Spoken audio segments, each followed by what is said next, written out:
Hello, it's Coach Joe, your English coach. Alors, je vous parle très rapidement de qui je suis, également du rôle que l'anglais a joué dans ma vie et continue de jouer dans ma vie jusqu'à présent. Alors, je suis né à Lomé au Togo le 24 décembre 1979. Donc, j'ai grandi à Lomé, j'ai fait mes études à Lomé et en 2001, je suis parti aux États-Unis. Mais bien avant cela, dans les années 96-97, je me suis véritablement intéressé à l'anglais au point où j'ai même été élu président du club d'anglais de mon lycée pendant 2 ans d'affilée. Alors, lorsque je partais aux États-Unis en 2001, mon niveau d'anglais était estimé à environ intermédiaire avancé, ce qui m'a permis de commencer immédiatement mes études en finance, littéralement en anglais. C'est extrêmement rare de commencer vos études aux États-Unis en anglais lorsque vous venez d'un pays francophone, parce qu'il faut normalement passer un test de mise à niveau, c'est-à-dire le test de ESL, English as a Second Language. Mais lorsqu'ils m'ont entendu parler, ils se sont dit « Ah, sûrement qu'il a vécu dans des pays anglophones, etc. » J'ai jamais mis pied dans un pays anglophone jusque-là. Alors, Morehouse College, c'est l'université que j'ai fréquentée. Et pour vous donner une idée, Morehouse College a été élu en ce temps-là, en 2001. C'était la première université noire américaine au monde. Et c'est la même université où Martin Luther King a eu ses diplômes. Et j'ai également fréquenté avec John David Washington, le fils de Denzel Washington, pour ceux qui connaissent l'acteur Denzel Washington. Également Oprah Winfrey a financé mes études en 2e, 3e et 4e année. Donc, I was very blessed. J'étais extrêmement béni parce que sans Oprah Winfrey, je ne serais pas là aujourd'hui, je ne serais pas ce que je suis aujourd'hui. En allant en 3e année, j'ai fait un stage dans une très grande banque d'affaires à New York, et en allant en 4e année, j'ai fait un autre stage dans une très grande banque d'investissement également. Et tout ça m'a donné assez d'expérience à la sortie de l'université pour avoir 7 offres de travail. Mais ce n'était pas du tout facile parce que les entretiens d'embauche, il fallait compétir avec des Américains qui étaient nés aux États-Unis, qui ne parlaient que l'anglais. Et moi, francophone, qui a appris l'anglais, il fallait que je concurrence avec ces gens-là.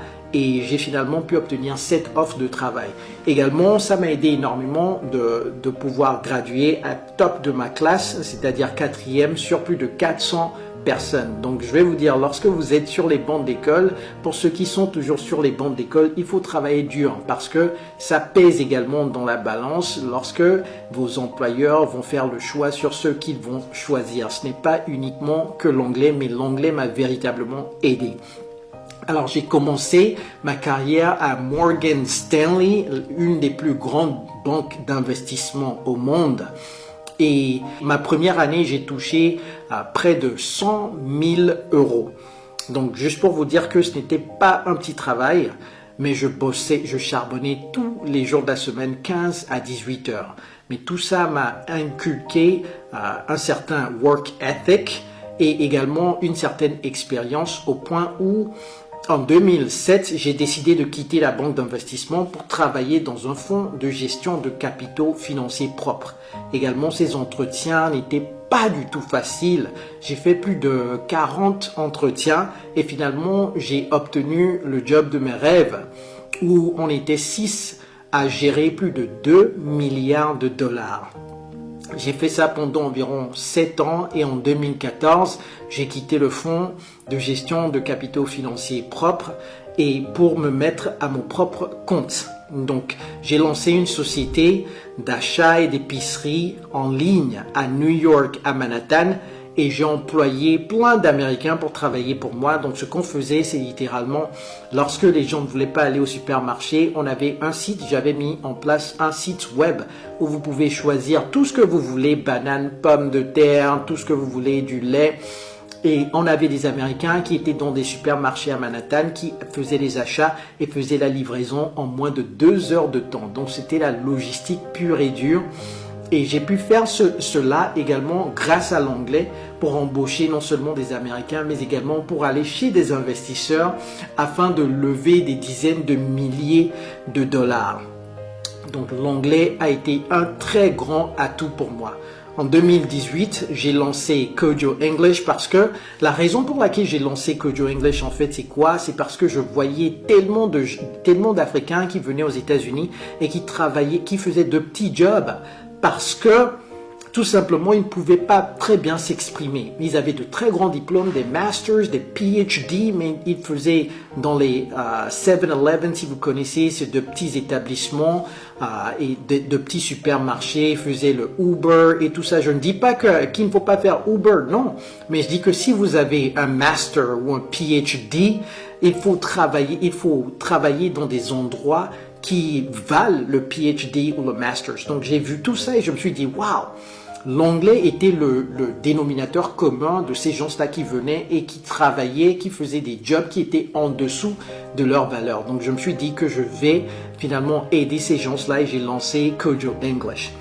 Alors, de fil en aiguille, aujourd'hui, Kojo English, on a aidé des milliers d'élèves dans plus de 50 pays du monde entier.